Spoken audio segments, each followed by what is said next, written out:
जी, नमस्कार दोस्तों, स्वागत है मेरे यूट्यूब चैनल पे। आज मैं काफ़ी लंबे टाइम के बाद मेरे चैनल पे वापस आया हूँ। तो उम्मीद करता हूँ अब से मैं कंटिन्यूअस वीडियोज़ आप लोगों को देता रहूँगा, इन्फॉर्मेटिव वीडियोज़ देता रहूँगा, रिव्यूज़ देता रहूँगा। तो अगर आप फर्स्ट टाइम मेरे चैनल पे विज़िट कर रहे हैं, तो प्लीज़ मेरे चैनल को सब्सक्राइब कर दीजिए ताकि आपको फ्यूचर अपडेट्स मिलती रहे। तो हम लोग मैं आज जिस टॉपिक पे डिस्कस करने वाला हूँ, वो है बीएचपी, टॉर्क और आरपीएम। आप लोग या कोई भी जब कोई भी व्हीकल परचेस करने के लिए जाता है, कोई कार या कोई भी मोटर बाइक परचेस करने के लिए जाता है, तो दो टर्म्स बहुत ही फ्रीक्वेंटली सुनने को मिलता है। एक है बीएचपी, एक है टॉर्क। तो अगर किसी व्हीकल में बीएचपी ज़्यादा है तो क्या फ़र्क पड़ जाएगा, अगर किसी व्हीकल में टॉर्क ज़्यादा है तो क्या फ़र्क पड़ जाएगा। तो मान के चलिए किसी व्हीकल में लिखा है कि बीएचपी इतने आरपीएम पे, मैक्सिमम बीएचपी इतने आरपीएम पे मिलता है, मैक्सिमम टॉर्क इतने आरपीएम पे मिलता है। तो कौन सा ज़्यादा प्रेफर करना चाहिए, मेरे लिए कौन सा ज़्यादा सुइटेबल है। तो आज मैं बहुत ही आसान शब्दों में एक्सप्लेन कर दूंगा कि बीएचपी क्या है, टॉर्क क्या है और कौन सा सही रहेगा। तो चलिए शुरू करते हैं। दोस्तों, सबसे पहले हम लोग समझते हैं टॉर्क क्या है, क्योंकि अगर हम लोग टॉर्क नहीं समझेंगे तो हम लोग बीएचपी या जो पावर है, हॉर्स पावर है, उसको हम लोग नहीं समझ पाएंगे। अगर हम लोग टॉर्क नहीं समझेंगे तो हम लोग जो पावर है उसका फिगर्स नहीं निकाल पाएंगे। तो सबसे पहले हम लोग समझते हैं कि टॉर्क क्या है। तो टॉर्क है एक ट्विस्टिंग फोर्स। अगर किसी भी चीज़ पे अगर कोई फोर्स अप्लाई हो रहा है जिसकी वजह से वो चीज़ ट्विस्ट कर रही है, तो हम लोग समझेंगे कि उस पर वो टॉर्क काम कर रहा है, वो फोर्स, वो टॉर्क काम कर रहा है। फॉर एग्जाम्पल, अगर हम लोग कोई किसी भी दरवाजे का जो लैच होता है उसको अगर हम लोग घुमाते हैं तो हम लोग भी उस पर एक टॉर्क अप्लाई कर रहे हैं। आ, उदाहरण के तौर पे अगर कोई भी इंसान जिम जा रहा है जिम जा रहा है और वो डंबल उठा रहा है, तो वो इंसान भी उस डंबल पे एक टॉर्क अप्लाई कर रहा है। फॉर एग्जांपल, ये मेरे हाथ में मैंने ये रेंच लिया है। तो अगर हम किसी बोल्ट को कसते हैं, अगर किसी बोल्ट को हम लोग कस रहे हैं ऐसे, तो ये यहाँ पे बोल्ट है, ये हम लोग यहाँ पे इसको पकड़ करके इसको टाइट कर रहे हैं या घुमा रहे हैं, ये ट्विस्ट कर रहे हैं। तो ये यहाँ पे हम लोग फोर्स अप्लाई कर रहे हैं, तो हम लोग इस पे भी एक टॉर्क अप्लाई कर रहे हैं, क्योंकि ये बोल्ट जो है ये ट्विस्ट हो रहा है, तो ये एक हम लोग ट्विस्टिंग फोर्स अप्लाई कर रहे हैं। तो ये हो गया टॉर्क। हम लोगों ने टॉर्क को समझ लिया। अब पावर क्या है? पावर है जो हम लोग टॉर्क अप्लाई कर रहे हैं, एक गति में करना, एक टाइम के साथ वो कितना फास्ट काम कर रहा है, किसी चीज़ पे कोई टॉर्क कितना फास्ट काम कर रहा है, तो उसको हम लोग पावर बोलेंगे। कोई भी इंसान जब डंबल उठा रहा है तो उससे अगर कोई पावरफुल इंसान होगा, तो वो जितनी फास्ट डंबल को उठा सकता है, तो वो पहला वाला बंदा उतना फास्ट नहीं उठा सकता। तो कहने का मतलब है कि कोई भी टॉर्क कितना फास्ट किसी चीज़ पे काम कर रहा है, टाइम के साथ कितना फास्ट किसी चीज़ पे काम कर रहा है, तो हम लोग उसको पावर बोलेंगे। तो बीएचपी पावर हो गया डायरेक्टली स्पीड के साथ। थोड़ी देर के लिए दोस्तों मान लीजिए कि एचपी और बीएचपी दोनों सेम चीज़ें हैं, क्योंकि दोनों में ओबियसली डिफरेंस है। क्योंकि अगर हम लोग सेम अभी नहीं मानेंगे तो वीडियो कॉम्प्लिकेटेड हो जाएगा, लंबा भी हो जाएगा। तो इसके एचपी और बीएचपी में क्या डिफरेंस हम लोग दूसरे एक वीडियो में डिस्कस करेंगे। तो अभी थोड़ी देर के लिए आप लोग मान लीजिए कि एचपी और बीएचपी सेम चीज़ है। फॉर एग्जांपल, हम लोग के पास मेरे पास ये एक टॉय ट्रक है। तो मैं डेमो दिखाता हूँ। मान लीजिए अगर कोई व्हीकल ज़्यादा पावरफुल है तो वो ज़्यादा फास्ट एक जगह से दूसरी जगह जा सकता है, कम समय में जा सकता है।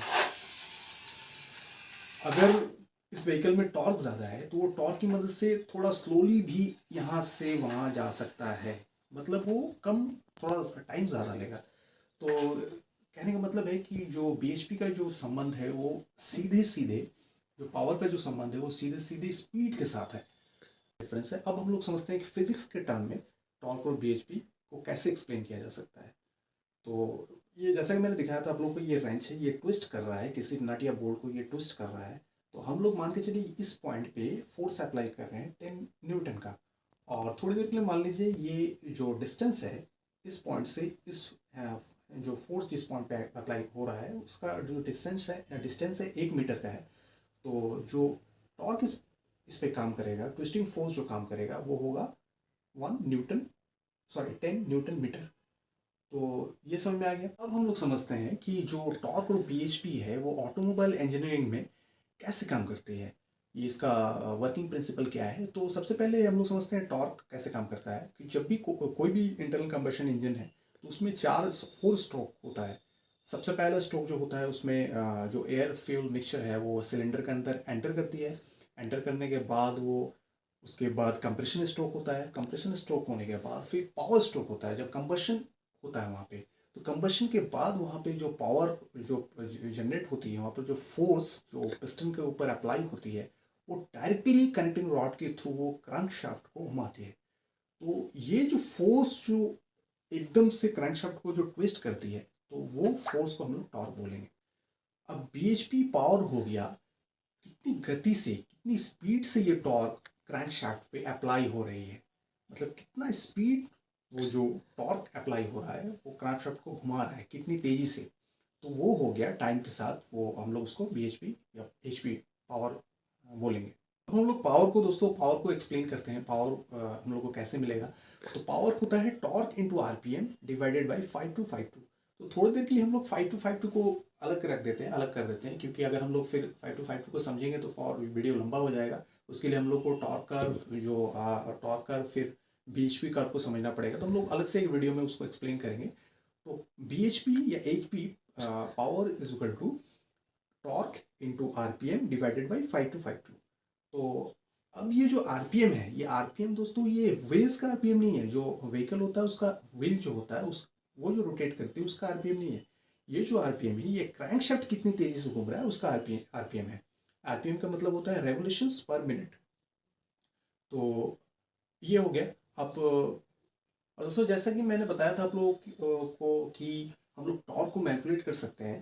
तो व्हीकल के केस में क्या होता है, व्हीकल के केस में जो क्रैंकशाफ्ट का जो टॉर्क है वो टॉर्क इंजन ट्रांसमिशन होता है, इंजन जो गियर बॉक्स होता है उसमें जाता है। उसके बाद गियरिंग अरेंजमेंट्स होते हैं, वहाँ पे गियरिंग रेशियोज होती है। उसके मदद से हम लोग टाइम टू टाइम जब ज़्यादा टॉर्क का ज़रूरत होता है तो हम लोग ज़्यादा टॉर्क ले सकते हैं। जब कम टॉर्क का ज़रूरत होता है हम लोग तब कम टॉर्क ले सकते हैं।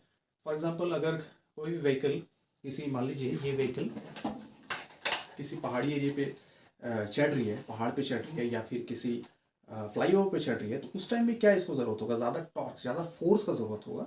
तो उस टाइम में हम लोग इंजन ट्रांसमिशन की मदद से हम लोग फर्स्ट गियर या सेकेंड गियर में डाल करके हम लोग ज़्यादा टॉर्क लेकर के हम लोग आसानी से ये ट्रक जो है ये फ्लाईओवर पर चढ़ सकती है।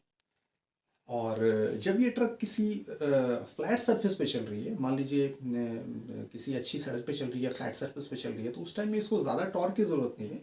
इसको थोड़ा स्पीड चाहिए, या ट्रक हो सकता है या फिर कोई एसयूवी व्हीकल हो सकता है जिसको स्पीड चाहिए, वहाँ पे उसको ज़्यादा टॉर्क की ज़रूरत नहीं है। तो उस टाइम में हम लोग इंजन ट्रांसमिशन की मदद से गियर गियर रेशियोज़ की मदद से हम लोग third gear, fourth gear, fifth gear पे डाल करके उसको हम लोग कम टॉर्क लेकर के, ज़्यादा आरपीएम लेकर के हम लोग जो है उसको इस्तेमाल में ला सकते हैं। और दोस्तों और एक इम्पॉर्टेंट चीज़ है जो बीएचपी और टॉर्क होता है, ये कार मैन्युफैक्चरर्स डिसाइड करते हैं उन लोग के रिक्वायरमेंट्स के हिसाब से। मतलब वो लोग ट्यून कर सकते हैं मैन्युफैक्चरिंग के टाइम पे, वो लोग किस व्हीकल में कितना बीएचपी डालना है, कितना टॉर्क डालना है, उसको वो लोग ट्यून करते हैं रिक्वायरमेंट के हिसाब से। मान लीजिए कोई भी एक बस है या ट्रक है, तो उसको मैंने जैसा कि बताया उसको टॉर्क ज़्यादा चाहिए होता है हेवी व्हीकल में, तो उसको ज़्यादा टॉर्क देते हैं, उसको उसका बीएचपी है उसको कम रखते हैं। कोई स्पोर्ट्स कार है जिसको फास्ट भागना है, उसको ज़्यादा वेट या हैवी वेट उसको कैरी नहीं करना है, तो उसको फास्ट भागना होता है, तो उसको ज़्यादा स्पीड चाहिए, तो उसको बीएचपी ज़्यादा दिया जाता है।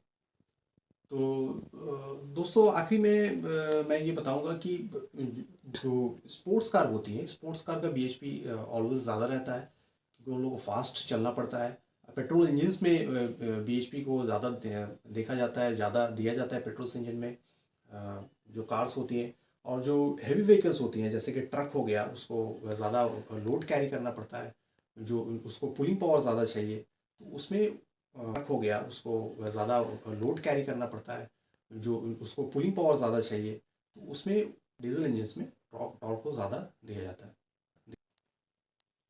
और दोस्तों कार्स में जो कार होती हैं उसमें बीएचपी को ज़्यादा दिया जाता है क्योंकि उसको फास्ट ट्रैवल करना पड़ता है, उसको फास्ट भागना है, उसको ज़्यादा लोड कैरी करने की ज़रूरत नहीं है, ज़्यादा पुलिंग पावर नहीं चाहिए, उसको ज़्यादा फास्ट भागना है, इसलिए उसमें बीएचपी को ज़्यादा दिया जाता है। स्पोर्ट्स कार में ऑलवेज बीएचपी को ज़्यादा दिया जाता है। और जो ट्रक्स हैं, जो हैवी व्हीकल्स हैं, उनमें उसमें जो है टॉर्क को ज़्यादा इंपॉर्टेंस दिया जाता है। तो डीजल यूजुअली जो डीजल इंजन्स होती है वो टॉर्क ज़्यादा बनाती हैं, पेट्रोल इंजन्स जो होती है वो टॉर्क कम बनाती हैं कंपैरेटिवली। तो हम लोग ये इसको क्यों बनाती है इसको अलग एक वीडियो में हम लोग डिस्कस करेंगे। तो आज के लिए बस इतना ही।